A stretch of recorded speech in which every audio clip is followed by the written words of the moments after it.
자, 여러분 말씀드렸던 것처럼 6단원의 주제 뒤에 부분부터 한번 나가보도록 할게요. 여기는 3의 불평등이라는 내용을 다루고 있는 부분입니다.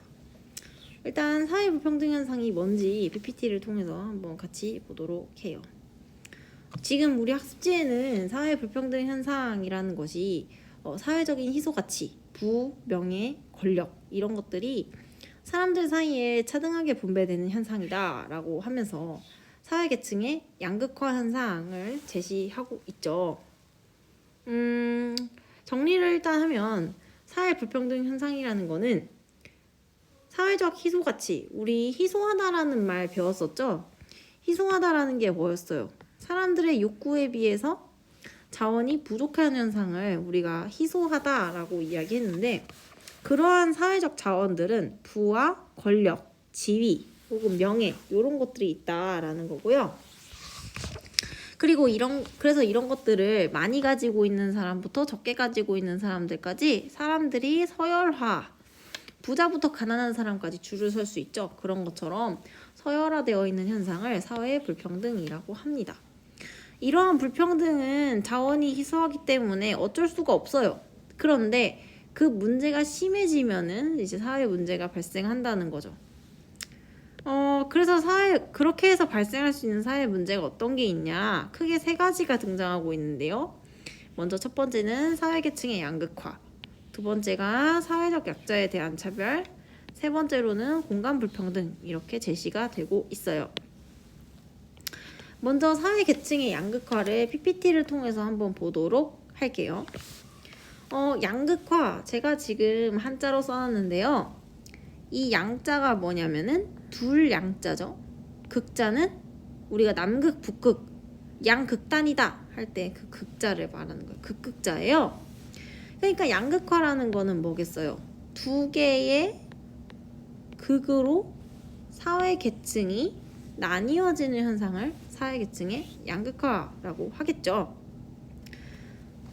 예를 들면은 이런 경제적인 차원의 양극화가 있겠죠. 누구는 굉장히 가난하고 누구는 굉장히 부자고 이런 현상이 이제 발생을 할 수가 있는데, 문제는 이러한 경제적 양극화는 경제 차원에서만 머무르는 게 아니고 우리 학습지에 나와 있는 것처럼 교육의 차이로도 이어진다라는 거죠. 그래서 부모가 경제적인 지원을 많이 해줄 수 있는 아이들의 경우에는 어릴 때부터 사교육을 많이 받아서 학교에서 좋은 성적을 내고 좋은 대학에 진학해서 그 다음에 높은 연봉의 직장을 얻을 수 있지만, 어린 시절부터 경제적인 지원을 많이 받지 못하면 학교에서 좋은 성적을 낼 수가 없고 좋은 대학을 갈 수 없고, 그러다 보니 좋은 직장에 쉽게 취직하지 못하는 그런 현상이 발생할 수밖에 없다. 그래서 정리를 해보면은 부모가 상층인 자녀는요, 본인도 상층이 될 가능성이 높아지고요. 부모가 하층인 자녀는 본인도 하층이 될 가능성이 높아진다는 거예요. 우리가 이렇게 계층 간에 서로 이동을 자유롭게 하지 못하는 상황이 되는 경우를 계층이 폐쇄적이다 라고 표현하거든요. 폐쇄라는 거는 문이 닫혀 있다는 거잖아요. 그래서 계층 간의 이동이 자유롭지 않을 때 우리는 이것을 폐쇄적 계층 구조라고 부릅니다. 자, 학습지에 써 있는 거 한번 정리해 볼게요. 사회 계층의 양극화 의미, 중간 계층이 줄어들면서 사회 구성원들이 상하층의 양극단으로 쏠리는 현상을 말하고요. 원인, 방금 전에 말씀드렸던 것처럼 경제적 격차에서 출발을 한다. 근데 이게 교육 기회의 차이, 그러니까 성적의 차이로 이어지면서 자녀에게 그대로 대물림이 된다는 거죠.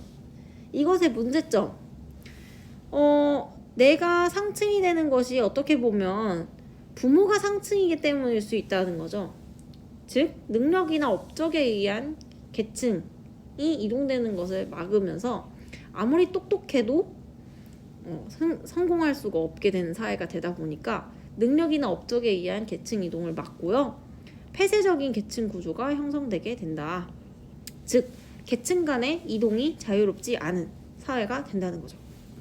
아무리 노력해도 내가 가난하게 태어나면 부자가 되기 어려운 사회가 된다. 여기까지 됐죠? 자, 자, 두 번째는 사회적 약자에 대한 차별이에요. 우리가 앞에 4단원에서 사회적 소수자를 이미 배웠기 때문에 여기는 별로 어렵지가 않죠. 빠르게 넘어갑시다. 사회적 약자란 정치, 사회, 경제적으로 불평등한 대우를 받는 사람들을 말하고요. 원인, 성별, 장애, 출신 지역 등에 대한 사람들의 선입견과 편견, 그리고 그러한 편견으로 인한 차별이 가능하도록 용인하는 사회적 환경 때문이죠. 문제점을 봅시다. 능력이나 업적에 상관없는 선입견에 의해서 구성원의 기본적인 권리를 침해한다라는 문제가 있어요. 자, 이제 세 번째는 공간 불평등이에요. 공간 불평등이라는 거는 말 그대로 공간 간에 불평등이 발생한다는 거겠죠. 어떤 공간이겠어? 여러분이 더 잘 알겠죠? 도시와 농촌 사이에 누릴 수 있는 것들의 차이가 있다는 거죠. 그래서 공간 불평등의 의미를 보시면 지역을 기준으로 사회적 자원이 불균등하게 분배되는 현상을 말해요. 그래서 우리가 문화권 이야기할 때 이야기했었던 영화관과 같은 문화생활을 할 수 있는 공간도 부족하고요. 그쵸?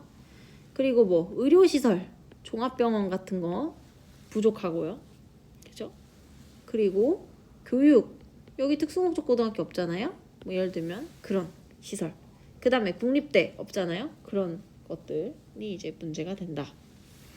원인을 볼게요. 성장 위주의 개발 정책. 그러니까 투자를 해서 빨리빨리 성장할 수 있는 지역에 주로 정부가 재원을 투자를 했다는 거죠. 그래서 수도권과 대도시에 이미 교통 인프라나 인구나 혹은 기업의 본사나 이런 것들이 집중되어 있기 때문에 그쪽으로 정부의 재원이 몰리면서 수도권과 도시가 아닌 지역은 상대적으로 발전이 느려지게 된 거죠.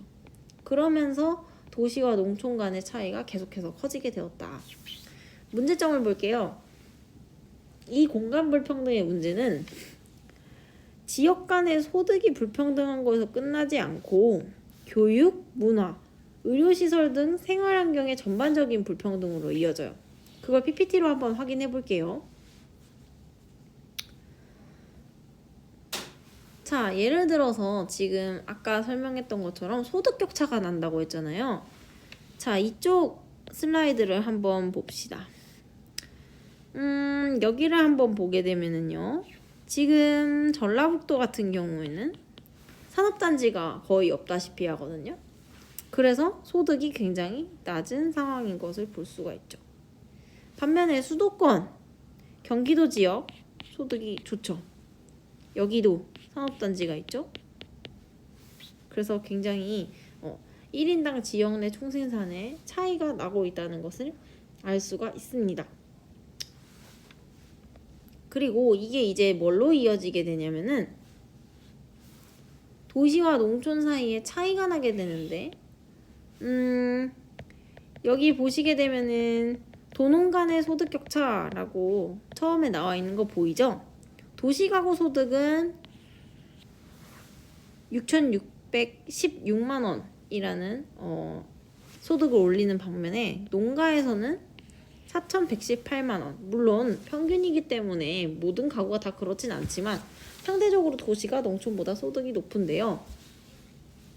그것이 또 뭘로 이어지게 되냐면은 의료 인프라로 이어지는 거죠.